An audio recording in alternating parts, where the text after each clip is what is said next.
प्रणाम। हमार नाम है जूली रवा देख रहल बानी आपन भाषा भोजपुरी में खबर दिखावे और वो खबर के अंदर के खबर बुझावे वाला पहला और एकलौता बुलेटिन जेकर नाम है खबर के बूझी। तो चलिए बिना देरी के शुरू कर जाओ खबर के बूझी।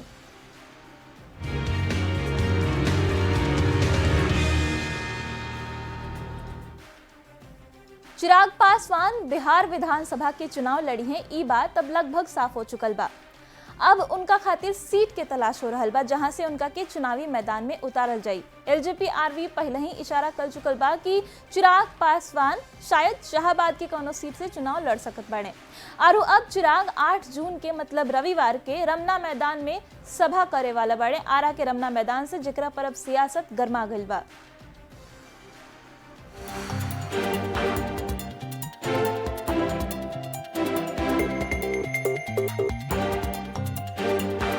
आरा जिला घर बा तो कौन चीज के डर बा। शाहबाद के संकल्प अब हमनी के सर बा। ई पोस्ट चिराग पासवान के पार्टी एलजेपी आरवी के प्रदेश अध्यक्ष अरुण भारती कइले। उहो आरा में होखे वाला चिराग पासवान के नव संकल्प महासभा से ठीक एक दिन पहले। शाहबाद बिहार के ऊ इलाका है जहां पिछला विधानसभा चुनाव और लोकसभा चुनाव दोनों में एनडीए के काफी निराशा मिलल। पिछला विधानसभा चुनाव में जेडीयू के खिलाफ शाहबाद से चिराग आपन उम्मीदवार उतरले। बाकी अब की वो जेडीयू के साथे बाड़े। सीट के बंटवारा अब ही नहीं भइल। बाकी चिराग पासवान के पार्टी के दावा बा कि शाहबाद में एनडीए के नैया चिराग पासवान पार लगा दी हैं। किंतु अभी वहाँ का जो मिजाज है जनता का, जिसे मैं भांप रहा हूँ, अभी वहाँ लोगों का एक व्यापक आकर्षण हमारे नेता चिराग जी, हमारा दल और राष्ट्रीय जनतांत्रिक गठबंधन की ओर व्यापक एक मैं देख रहा हूं बदलाव। शाहबाद क्षेत्र में 4 गो जिला बाटे जेकरा तहत विधानसभा के 22 गो क्षेत्र पड़ेला। पिछला चुनाव में एनडीए के एह क्षेत्र में खाली 2 गो सीट पर जीत मिलल। राजनीतिक जानकार बतावेले कि चिराग पासवान के एनडीए से अलग लड़ल 20 सीट पर हार के बड़ा वजह रहे। अब जब चिराग एनडीए के साथे बढ़े तो सहयोगी दल के उम्मीद बढ़ गई बा। बाकी विरोधी पुराना रिकॉर्ड दोहरावे के बात कर रहल बाने। शाहबाद में कल होने वाली रालोजपा के नेता श्री चिराग पासवान जी की नव संकल्प महासभा से एनडीए को और भी मजबूती मिलेगी। देखिए, चिराग पासवान जी से भाजपा 2020 वाला प्रयोग दोहरवाने जा रही है। वो एक बार फिर अपने उम्मीदवार उतारेंगे और वहीं उतारेंगे जहां से जदयू के उम्मीदवार होंगे। बिहार के बेहतरी के लिए, विकसित बिहार के लिए श्री तेजस्वी यादव जी ने जो संकल्प लिया है उस रास्ते पर चलना चाहिए। डबल इंजन की सरकार में बिहार बर्बाद हो गया। आदरणीय नीतीश कुमार जी ने बिहार में ऐसे शासन की स्थापना की है जहां बिहार के किसी भी कोने में, किसी भी जिले में किसी को भी डरने की कोई जरूरत नहीं है। इतवार के आरा के रमना मैदान खाली एगो सभा स्थल ना बल्कि चिराग पासवान के नव संकल्प के पहला कसौटी बने वाला बा। भीड़ कितना आई, नारा कितना लागी, एकरा साथ ही देखे वाला ई बात हुई कि चिराग के आह्वान के जनता पर कितना असर होत बा। पटना से संवाददाता विनीता मिश्रा के साथे ब्यूरो रिपोर्ट, न्यूज़ 18। तो चर्चा बा कि चिराग पासवान शाहबाद से चुनाव लड़ी हैं। चिराग के शाहबाद से चुनाव लड़े के मतलब बुझल जाई। बाकी पहले बुझी कि शाहबाद क्षेत्र में कौन कौन जिला पड़ेला। तो शाहबाद में 4 गो जिला पड़ेला। भोजपुर, बक्सर, कैमूर और रोहतास, ये 4 गो जिला मिला के शाहबाद क्षेत्र बनेला। अब शाहबाद के सियासत के बुझी। शाहबाद में 22 गो विधानसभा सीट बटे और 4 गो लोकसभा सीट बटे। विधानसभा चुनाव 2020 के अगर रिजल्ट के बात करी जा तो एनडीए के शाहबाद में खाली 2 गो सीट पर जीत मिलल रहे, जबकि महागठबंधन के क्षेत्र में 19 गो सीट पर जीत मिलल रहे। तो 1 गो सीट अन्य के खाता में 2020 के चुनाव में गई रहे। जेडीयू 11 गो सीट पर वो चुनाव में एजा से लड़ल रहे। बाकी 1 सीट पर जेडीयू के जीत ना मिलल, जेडीयू के खाता ना खुल पाइल। बीजेपी शाहबाद में खाली 2 गो सीट पर जीत हासिल कर पाइल रहे और दोनों सीट रहे आरा और बड़हरा। लोकसभा चुनाव में भी यह कहानी फिर से दोहराल गई।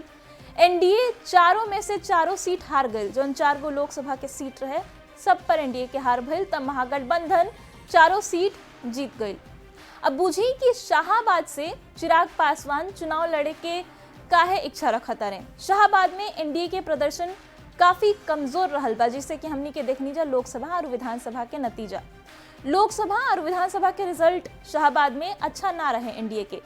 शाहाबाद के अब चिराग पासवान एगो चैलेंज के रूप में ले रहल बने कि एनडीए के प्रदर्शन ओजा नहीं अच्छा तो हम ओहिजे से चुनाव लड़म। एनडीए के प्रदर्शन बेहतर ओजा कल चाहत रहे।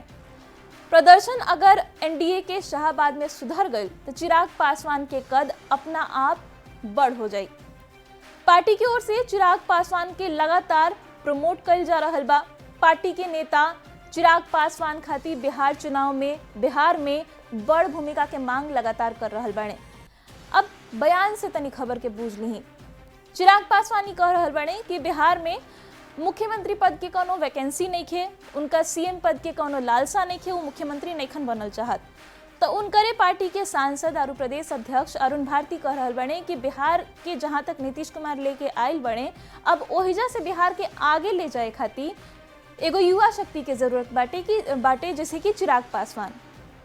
अब देखिए बिहार के सियासत के अगर देखल जाओ तो 1990 के बाद से बिहार के सियासत में 3 गो कद्दावर नेता भइले, लालू प्रसाद, नीतीश कुमार और रामविलास पासवान, जेकर नाम पूरा देश में चर्चित भइल। लालू प्रसाद बिहार के मुख्यमंत्री रह चुकल बने, केंद्र में मंत्री रह चुकल बने। नीतीश कुमार भी केंद्र में मंत्री रहला के साथ लगातार 20 साल से बिहार के मुख्यमंत्री बने। तो रामविलास पासवान भले ही मुख्यमंत्री ना बनले, बाकी केंद्र में रह के अपन कद बहुते बड़ कर ले। तो अब सवाल ही बा कि का भविष्य में नीतीश कुमार के विकल्प के रूप में अपना आप के चिराग पासवान स्थापित कर चाहते हैं। कहें कि लगातार उनका पार्टी की तरफ से उनका के ऐसे ही प्रोजेक्ट कल जाता, उनका के खाली दलित के नेता के रूप में सिमट के रखे के बात नहीं कहल जाता कि वो बिहार के नेता हमें। तो एकरा के लिए कि अब सियासत शुरू हो गई बा और इस सब के बीच अब काल वो आरा के रमना मैदान में सभा करी हैं। बढ़ल जाओ अगला खबर की ओर। प्रधानमंत्री नरेंद्र मोदी एक बार फिर से बिहार दौरा पर आ रहल बाने। उनकर बिहार दौरा के तारीख तय हो गई बा 20 जून के। वो सिवा नहीं है। 2025 में पीएम मोदी के चौथा दौरा रही। विक्रमगंज से पीएम मोदी शाहाबाद के सियासत के सदले रहन। अब सिवान से सारण प्रमंडल के सियासत प्रधानमंत्री मोदी सदी हैं।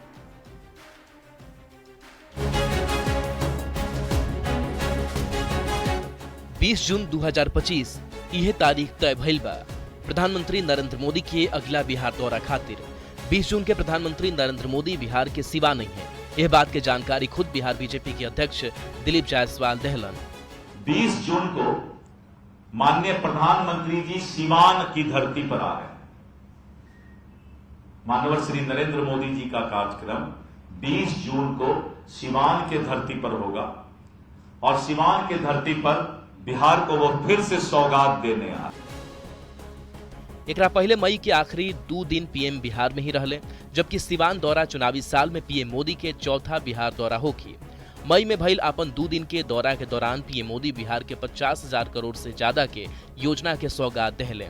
साथ ही विक्रमगंज के धरती से शाहाबाद के सियासत भी सदले। अब सिवान दौरा से पीएम मोदी सारण प्रमंडल के सियासत के सदियन। न्यूज 18 खातिर पटना से धर्मेंद्र कुमार के साथ है ब्यूरो रिपोर्ट। तो चुनावी साल में प्रधानमंत्री मोदी लगातार बिहार दौरा कर रहल बड़े। अब चलिए खबर के पूछ लेल जाओ। प्रधानमंत्री नरेंद्र मोदी चुनाव से पहले धुआंधार प्रचार कर रहल बड़े। अभी तक प्रधानमंत्री मोदी 3 बार बिहार आ चुकल बड़े। सबसे पहले 24 फरवरी के भागलपुर में दौरा कैले, फिर वो 24 अप्रैल के प्रधानमंत्री नरेंद्र मोदी के मधुबनी में दौरा भइल और ओकरा बाद 30 मई के रोहतास में प्रधानमंत्री मोदी दौरा कैले और अब वो चौथा बार बिहार आवे वाला बाड़न। 20 जून के सिवान में प्रधानमंत्री नरेंद्र मोदी आई हैं और ओहिजा से बिहार खातिर चुनाव प्रचार करी हैं। तब खबर के बूझ ली। 20 जून के प्रधानमंत्री मोदी सिवान के दौरा करे वाला बाड़न। सिवान से प्रधानमंत्री मोदी सारण प्रमंडल के सदी हैं।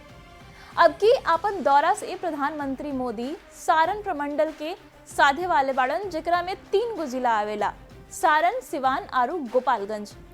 अब इहो जान ली कि कौना जिला में कितना सीट बाटे। तो सारण की अगर बात करी जाए तो एहिजा 10 गो सीट बा, सिवान में 8 गो विधानसभा के सीट बा और गोपालगंज में 6 गो विधानसभा के सीट पड़ेला। मतलब सारण प्रमंडल में कुल मिला के अगर देखल जाओ तो 24 गो विधानसभा सीट बा, जेकरा में पिछला चुनाव में माने 2020 में जौन विधानसभा चुनाव भइल रहे ओकरा में 15 सीट पर महागठबंधन के जीत मिलल रहे। तो अगर एनडीए के बात करी जाए तो खाली 9 गो सीट पर सारण प्रमंडल से एनडीए के 2020 वाला चुनाव में जीत मिल रहे। अब जिलावार सीट के भी जान ली। सारण जिला में महागठबंधन के 7 सीट पर जीत मिलल रहे तो एनडीए के 3 गो सीट पर संतोष करे के पड़ल रहे। एमे से आरजेडी के 6 गो सीट रहे, सीपीआई एमएल के 1 गो सीट पर जीत मिलल रहे और बीजेपी के 3 गो सीट रहे। गोपालगंज की अगर बात करी जाए जिला के तो महागठबंधन के एजा से 2 गो सीट पर जीत मिलल तो एनडीए के 4 गो सीट पर गोपालगंज में जीत मिलल रहे 2020 के विधानसभा चुनाव में। अब पार्टी वाइज देख ले जाओ, बीजेपी के गोपालगंज में 3 गो सीट पर जीत मिलल रहे 2020 के विधानसभा चुनाव में, जेडीयू के 1 गो सीट गोपालगंज में मिलल रहे तो आरजेडी के गोपालगंज जिला से 2 गो सीट पर जीत मिलल रहे। अब सिवान की बात करी जा, सिवान में महागठबंधन के 2020 के विधानसभा चुनाव में 6 गो सीट पर जीत मिलल तो एनडीए के एजा से 2 गो सीट पर जीत मिलल रहे। पार्टी वाइज अगर बात करी जाए तो एजा से आरजेडी के 3 गो, सीपीआई एमएल के 2 गो सीट पर जीत मिलल, कांग्रेस के 1 गो सीट पर एजा से जीत मिलल रहे तो बीजेपी के 2 गो सीट पर एजा से जीत मिलल रहे। अब बूझी कि प्रधानमंत्री मोदी के सिवान दौरा इतना अहम काहे बटे, इतना जरूरी काहे बटे। तो 2025 में एनडीए के लक्ष्य 225 गो सीट साधे के बाटे। 225 के लक्ष्य पाए खातिर सारण प्रमंडल के 24 सीट बहुते जरूरी हो जाला, बहुते महत्वपूर्ण हो जाला। सारण प्रमंडल में एनडीए के प्रदर्शन महागठबंधन के मुकाबला अगर देखल जाओ तो काफी कमजोर रहे। प्रधानमंत्री मोदी के दौरा से एनडीए की स्थिति मजबूत होके के उम्मीद बाटे और विधानसभा चुनाव में प्रधानमंत्री मोदी के धुआंधार प्रचार से मदद मिली। यही से प्रधानमंत्री मोदी अब सारण प्रमंडल में आके सियासत साधे वाला बढ़े। तो बढ़ल जाओ अगला खबर की ओर। राजनीतिक दल के साथ ही निर्वाचन आयोग भी बिहार विधानसभा चुनाव के तैयारी शुरू कर देले बा। अब चुनाव के लेके सूत्र के हवाले से जानकारी मिलल बा कि चुनाव 2 से 3 चरण में करावल जा सकता। बाकी तारीख के ऐलान में एगो खास बात के ध्यान रखल जाई। अब वो खास बात क्या हुई ये रिपोर्ट में देखी। जून के महीना शुरू हो चुकल बा और सियासत के सरगर्मी अब तेज होखे लागल बा।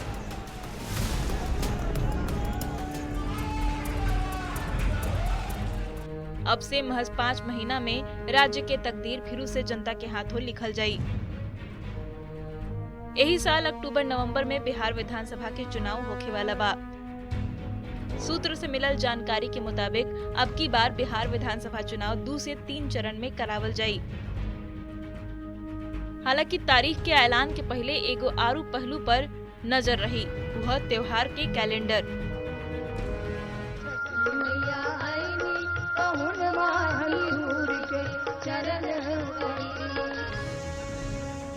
अक्टूबर में दिवाली और छठ जैसन बड़ पर्व बाटे। यही से चुनाव आयोग ई त्योहार के ध्यान में रख के तारीख तय करी ताकि पर्व के आस्था और लोकतंत्र के उत्सव दोनों में कोनो टकराव न होखे।